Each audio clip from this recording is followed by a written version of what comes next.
Hello everyone, and welcome to my Days of Our Lives official. I hope everyone is having a wonderful day.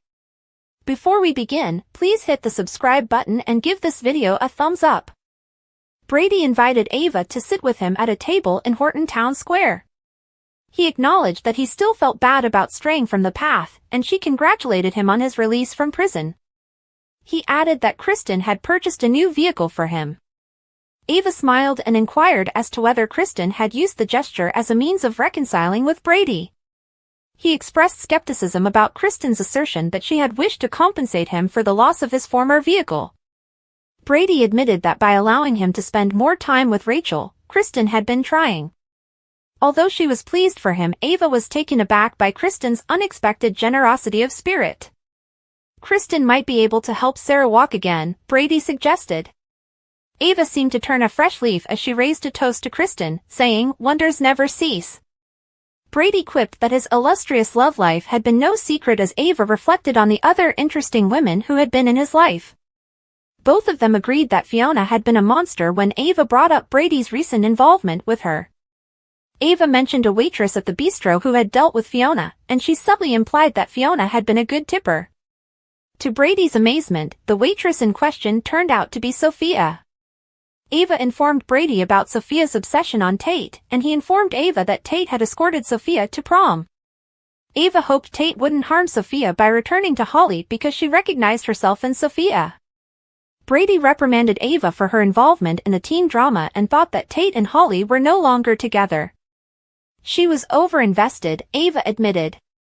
She implied that the teenagers were a diversion from her and Brady's own heartbreaking romantic relationships.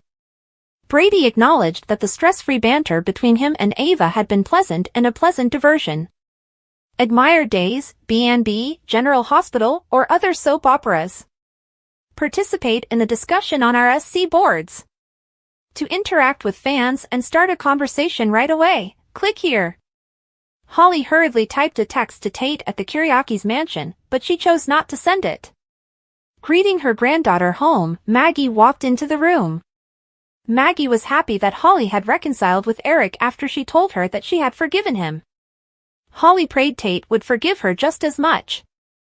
She told Maggie about her attempts to gather proof against Tate's father and her feelings of guilt. Maggie reminded Holly that Brady, Tate's father, had been prepared to accept responsibility for his alleged transgression and had done so in order to teach his kid a valuable lesson. Given that Holly had just learned of her father's passing, Maggie thought Tate would value her own admission of error and be willing to pardon her. Holly wasn't entirely sure, but after Maggie urged her to speak with Tate, she gave in.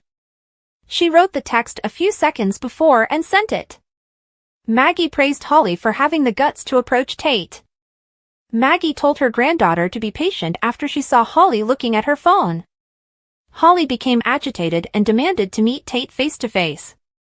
Maggie wished her luck as she left. Sophia was taken by Tate to the home of John and Marlena. He said they had the apartment all to ourselves when he noticed no one was home. The pair grinned together. After she hung up, Sophia contacted her mother and bemoaned her hovering behavior. She acknowledged lying to her mother about her relationship with Tate. Sophia brought up Tate's living space and expressed her admiration for the townhouse's allure. Tate once more expressed regret for misleading Sophia that evening when she revealed that she had attended prom there before. She sneakily said they would find a way for Tate to make amends and reassured him that she had forgiven him. Tate and Sophia later sat down to watch a Peacock movie on the sofa. Tate was upset that the TV was not functioning. He proposed that they go to his room to watch the film. Holly's message to Tate appeared on his phone as they were leaving the main area, but he had forgotten it. Tate's bed was where Sophia and he lay. Sophia apologized for coming on so forcefully with Tate in the past while they watched the film.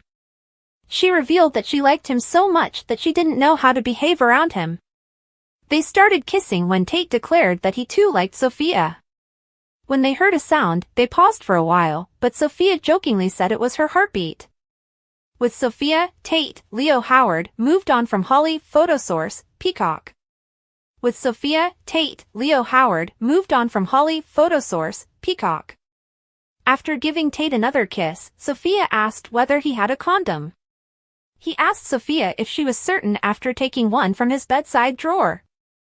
As their kisses intensified, she nodded. Holly stopped rapping on the door outside and turned to leave. When Chad entered the interview room at the police station, Kat was taken aback. Both of them said they needed to speak. Kat asked if she might go first as Chad sat down. She begged Chad to accept the idea that, despite her imperfections, her behavior had not been consistent with who she really was. She reiterated that she had been motivated by a desperate attempt to save her mother. Kat also reiterated that she had felt more guilty the longer she had known Chad. As she confessed how she had fallen for him, she became tearful. Then she stopped talking and said she was sorry for digressing. Chad claimed he had a question while glancing straight at her. He inquired, "Where is my wife?" Chad clarified that he wanted to know where Abigail's body was because Kat was perplexed by the inquiry. Chad informed Kat that Abigail's body was missing from the casket and that her burial had been exhumed. Chad became enraged and scolded Kat for being in collusion with Clyde after she voiced her displeasure at Clyde's activities. Chad threw his fists on the table and insisted that she tell him the location even though she said she was unable to respond to his query. Kat insisted that she was unaware of Abigail's disappearance. Chad angrily said that Kat was of no service to him and promised to ask Clyde questions. Kat reluctantly asked Chad if he would also ask Clyde where her mother's body was as he stood up to go. She thought the prisoner would have her mother killed since she and Mark had not complied with Clyde's demands. Chad rushed away after declaring he owed Kat nothing. Kat, alone herself, sobbed. Roman offered Kayla a cup of coffee and a sympathetic ear on the predicament with the Abigail imposter at the Brady pub. The siblings expressed sympathy for Jack and Jennifer's potential reactions to the disclosure. Although Kayla was glad that the doctor and his sister had been taken into custody, she couldn't believe she had trusted Mark. Chad would never want to associate with the imposter again, Roman was sure of it. After a while, Steve joined Kayla and Roman and kissed the latter. He shared his opinions on the events in Paris, but he also mentioned that the experience had yielded some positive results, particularly with reference to the imposter's mother.